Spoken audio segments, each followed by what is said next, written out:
Otep à tous. Le couple franco-allemand sera désormais la séparation franco-allemande. Eh ouais, le divorce est maintenant consommé. Les Allemands font cavaler seuls. En fait, c'est depuis un peu plusieurs années, mais c'est les Français qui continuent à s'accrocher, à ne pas vouloir quitter le bateau, comme ils le font actuellement avec l'Afrique. Les Africains n'en veulent plus, mais ils s'accrochent pour y rester. Mais avec l'Allemagne, c'est fini. Tous les projets que l'Allemagne est en train de faire, elle exclut la France.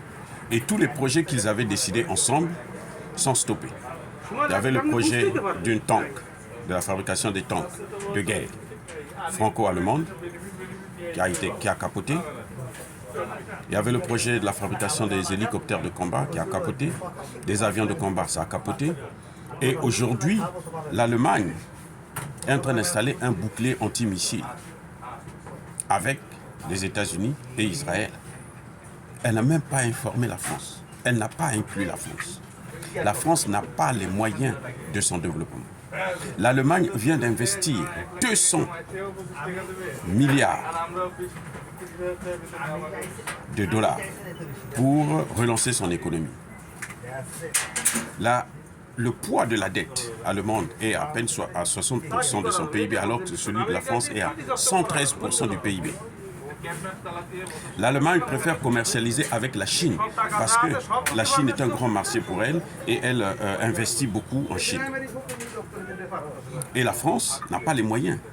Et pourquoi la France n'a pas les moyens? Parce qu'elle a passé son temps à persécuter les Africains, à les empêcher de se développer. Les Américains sont en train de jouir du développement des Allemands parce que ce sont eux qui ont investi le plan Marshall et voilà, maintenant ils tirent les fruits, les dividendes.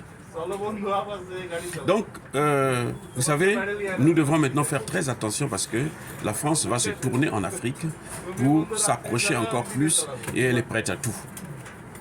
Je vous ai déjà dit qu'elle menace même d'utiliser l'arme nucléaire en Afrique, ce qu'elle ne pourra pas faire parce qu'elle sait très bien que nous allons la neutraliser. Mais elle essaie de faire le chantage.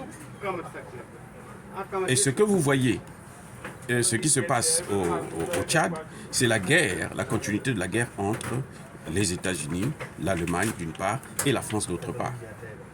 Ce que vous voyez au Niger, c'est les États-Unis et la France. On ne veut pas voir la France encore dans le Sahel. C'est pour ça que les États-Unis aujourd'hui, ils vont eux-mêmes directement négocier avec le Mali. Eh oui. Donc la France est en difficulté et c'est pas à nous de la sauver. Ça ne nous regarde pas. J'ai dit, ça ne nous regarde pas. Entre-temps, bien-aimés frères et sœurs, je vous souhaite une agréable journée.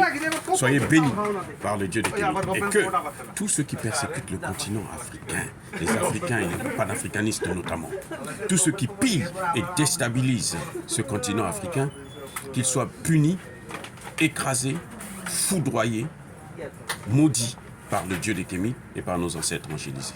J'ai dit, j'assume.